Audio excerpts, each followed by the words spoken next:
You think Friday night on the couch is recovery? You are wrong. You have been sold a comforting lie that entertainment is a leisure activity, that when you sink into the cushions and let the screen wash over you, you are switching off. But the biochemistry of your brain tells a different story. You aren't switching off. You are clocking in. You are performing unpaid labor for a data mine that has no bottom. Every second your eyes stay open past the point of exhaustion is a microtransaction of attention transferred from your biological bank account to a server farm in Northern California. But there is a limit, a biological firewall that stops them from harvesting every single second of your existence. It is the only thing standing between you and total commercial consumption.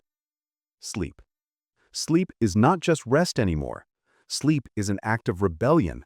Sleep is the last enemy of the Silicon Valley balance sheet. In reality, your insomnia isn't a disorder. It is a business model. And Netflix is profiting from your slow neurological decay. Welcome to Digital Ruins, excavating the hidden history of technology to clarify your world. To understand why you feel perpetually hollowed out, we have to go back to April 17, 2017. The setting is a quarterly earnings call. Usually, these are dry, scripted affairs where CEOs vomit buzzwords to keep hedge funds happy. They talk about churn rates and acquisition costs. But on this specific Tuesday, the mask slipped. The man speaking is Reed Hastings, the CEO of Netflix. He's fielding questions about competition. The analysts want to know, are you worried about Amazon Prime? Are you scared of HBO? Hastings doesn't pivot. He doesn't give a PR-friendly answer about quality content. He looks at the market, which is the finite amount of time in a human life, and he identifies the only competitor that actually matters. He says, on the record, think about it. When you watch a show from Netflix and you get addicted to it, you stay up late at night. We're competing with sleep on the margin, and so it's a very large pool of opportunity. Stop. Read that again. He didn't say they were competing with boredom. He didn't say they were competing with cable TV. He said they are competing with a fundamental biological necessity required for human survival. To a capitalist algorithm, your need to regenerate cells, clear toxins from your brain, and dream is an inefficiency. It is friction in the user experience. But Hastings wasn't improvising. He was celebrating a victory because by 2017, the weapon to kill sleep had already been deployed for 5 years. The weapon was launched on August 15, 2012. Before this date, television had a natural stopping cue. You watched a show, the credits rolled, the screen went black. That black screen was a mirror. It was a moment of reflection where your brain could ask, is it time for bed? Do I have work tomorrow? It required an active choice to continue. You had to find the remote, pick a disk, or select a new file. On August 15, 2012, Netflix removed the choice. They introduced a feature called post-play.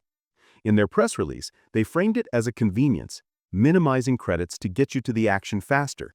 But chemically, they were shifting the user from an active participant to a passive vessel. This wasn't an accident. This design philosophy comes directly from the Stanford Persuasive Technology Lab, founded in 1998. The lab's director, B.J. Fogg, developed the behavior model. The formula is B equals MAT. Behavior happens when motivation, ability, and a trigger converge. Netflix realized they couldn't always control your motivation, you're tired, or your ability, you have work at 8 a.m., so they weaponized the trigger. By making the next episode start automatically within 5 seconds, they changed the default state of existence. Doing nothing no longer meant stopping. Doing nothing now meant consuming. To stop, you now have to intervene. You have to fight the machine. You have to locate the remote, wake up your phone, and hit pause before the countdown hits 0. They turned sleep into a cancellation request. And like any subscription service, they made canceling as hard as possible. Let's look at the mechanism. How does a countdown clock override millions of years of evolution? It relies on a psychological phenomenon discovered in the 1920s called the Zeigarnik effect. Russian psychologist Bluma Zeigarnik noticed that waiters in a cafe had better memories for unpaid orders than for paid ones. Her conclusion? The human brain hates uncompleted tasks. Tension remains in your mind until the loop is closed. Traditional TV had cliffhangers, sure, but you had a week to cool off, the tension dissipated. The attention economy industrialized the Zeigarnik effect. When a Netflix episode ends on a revelation, your brain enters a state of high cognitive tension. You crave resolution. In nature, resolution takes effort. In the digital ruins, resolution is sold to you for the price of 45 more minutes of your life. The post-play feature hits you exactly at the moment of highest chemical vulnerability. Your dopamine is spiking, seeking the answer. Your frontal cortex, the part of you that makes rational decisions like, I need to sleep, is suppressed by the emotional center of the brain. It is a variable ratio reinforcement schedule, the exact same mechanics used in slot machines. You pull the lever, watch the episode, and sometimes you get a payout, like a great plot twist. Sometimes you get nothing. But because you might get a payout, you keep pulling the lever. But it's not just psychology, it's biology. The blue light emitted by your screens peaks at 460 nanometers. This specific wavelength hits your melanopsin receptors in your retina and tells your master clock that it is noon. Your body suppresses melatonin. Your cortisol rises. You are physically tired, but hormonally wired. You are in a state of tired and wired that the algorithm loves because a tired brain has lower impulse control. You are not binge-watching. That is a fun, gluttonous marketing term. You are being subjected to a behavior loop designed to override your survival instincts. History doesn't repeat, but it rhymes. And this theft of rest has happened before. To understand the scale of this invasion, look at the Enclosure Acts in England between the 17th and 19th centuries. Wealthy landowners erected fences around common land. They privatized the commons, forcing the peasantry into wage labor to survive. Sleep was the last common land. It was the only time in your life that couldn't be bought, sold, or broadcast. It was yours. Silicon Valley is currently enacting the enclosure of the night. Or look at the Industrial Revolution. Before the factory whistle, humans slept in 2 shifts. We woke up in the middle of the night, talked, prayed, and went back to bed. Industrial capitalism destroyed that. It demanded a solid block of wakefulness for the factory floor. Now, surveillance capitalism demands the opposite. It wants to destroy the solid block of sleep to open up new markets for consumption. In his seminal book, 24/7, theorist Jonathan Clary argues that sleep is an affront to the system because it is the only time you are not generating data. A sleeping human is a useless asset. We are seeing a colonization of time. Just as the British Empire waged the Opium Wars to force China to open its markets to a narcotic, tech giants are waging a war on your circadian rhythm to force your mind open to their feed. They have captured the day. Now, they're coming for the night. So what is the cost of this war? It's not just feeling groggy at work. On November 30th, 2016, the Rand Corporation released a study that put a price tag on this erosion. They estimated that sleep deprivation costs the U.S. economy up to $411 billion a year. That is 2.28% of the GDP evaporated into thin air because the workforce is functionally drunk on exhaustion. But the cost to you is much darker. While you sleep, your brain activates the glymphatic system. Think of it as a night janitor. It flushes out neurotoxins, specifically beta-amyloid proteins, which accumulate during the day. When you cut sleep short to watch one more episode, the janitor never shows up. The trash piles up. Beta-amyloid accumulation is the primary marker for Alzheimer's disease.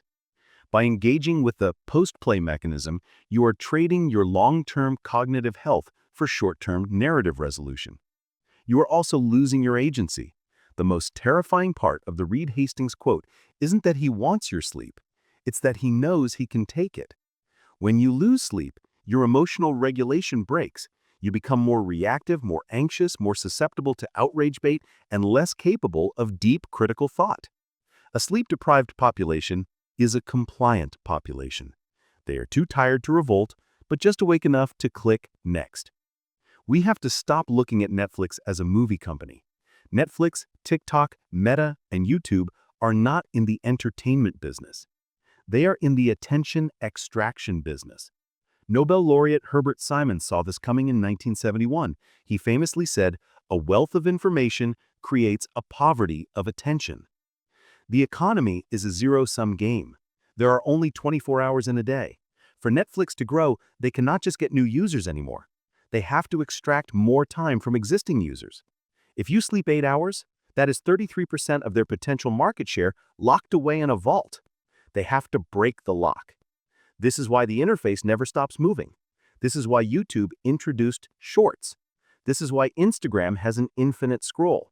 They're all using the same weaponized psychology to raid the same limited resource, your consciousness. It is a race to the bottom of the brainstem. The company that can most effectively hijack your lizard brain and bypass your logic wins the quarter. And if you get sick, if you get anxious, if you burn out, that's fine. There is an app for that. Headspace, Calm, BetterHelp. The same ecosystem that broke your sleep will happily sell you a subscription to fix it. They break your leg, then sell you the crutch. The technology breaks, but the history remains. Reed Hastings told you the truth in 2017. He told you that you are the battlefield. So how do you fight back against a trillion-dollar algorithm designed by the smartest behavioral psychologists at Stanford? You don't fight it with willpower. You fight it with friction. Turn off post-play. Charge your phone in the kitchen, not the bedroom. Buy an alarm clock that doesn't connect to the internet. Reintroduce the stopping cue that they stole from you. Reclaiming your sleep is the only way to opt out of the system. It is the only time you are truly private. The only time you are truly free. Close your eyes. Let the server farms starve. This is Digital Ruins. Subscribe to understand the pattern before they update the algorithm again.